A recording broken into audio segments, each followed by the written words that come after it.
ওই আমেরিকা থেকে এসে ট্রাম্পও তৈরি করে দেবে না, বা আপনার চীন থেকে শি এসেও ওটা করে দেবে না, অথবা ভারত থেকে মোদিও আমাদের ধাক্কা দিয়ে কিছু করতে পারবে না। এই যে বিষয়গুলো, এটা আমাদের মধ্যে, আমাদের মনের মধ্যে, আমাদের অন্তরের মধ্যে গেঁথে নিতে হবে, গেঁথে নিতে হবে। আমাকে সাংবাদিক ভাইরা, একটা অভ্যাস আছে আমাদের সাংবাদিক ভাইরা, এটা ভালো না খারাপ আমি বলতে চাই না, ওনারা শুধু ঝগড়া বাজিয়ে দিতে চান। আপনার দেখবেন টকশোতে যারা অ্যাঙ্করের কাজ করে, ওর কাজ হচ্ছে শুধু ঝগড়া লাগিয়ে দেওয়া। আমার কাছেও আমার সাংবাদিক ভাইরা আমার খুব প্রিয়, তারা অত্যন্ত একেবারে ছোট ভাইয়ের মতো।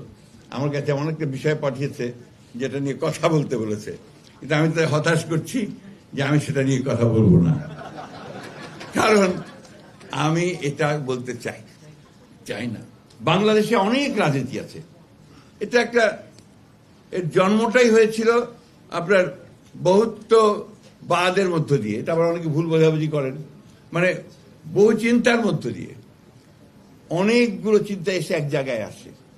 আমরা বাংলাদেশের স্বাধীনতার সময় যখন লড়াই করি, তার আগে সেই সময় আমাদের নেতা অনেকেই ছিলেন, অত্যন্ত অত্যন্ত বড় বড় নেতা, মৌলানা আব্দুল হামিদ খান ভাসানী, হয়েছেন শহীদ সরওয়ার্দী, শেখ মুজিবুর রহমান, আমাদের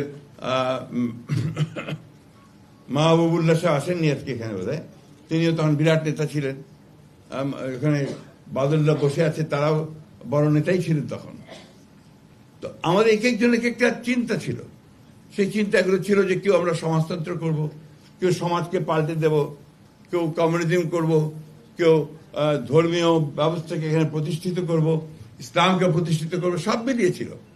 তারপরে যুদ্ধ শুরু হয়েছে, তখন আমরা সবাই এক হয়েছি, এক হয়ে সে লড়াইটা লড়েছি। আজকে 24-এও সে একই ঘটনা ঘটেছে, বিভিন্ন চিন্তা ভাবনা নিয়ে আমরা এসেছি।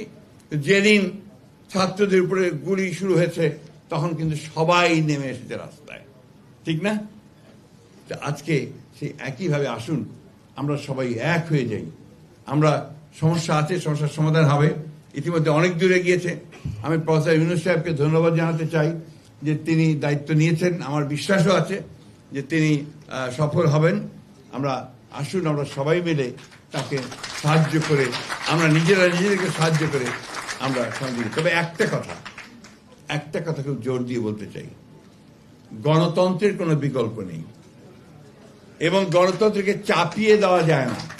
ইট ক্যানট বি ইম্পোজড।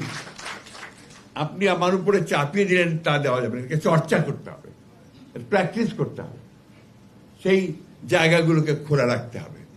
এই কথাগুলো বলে আপনাদের সকলকে আবারও এই আশাবাদ আমি বলতে চাই যে নিশ্চয়ই সেই বিহঙ্গের মতোই একদিন না একদিন আমি তীরে এসে পৌঁছবো। ধন্যবাদ সকলকে।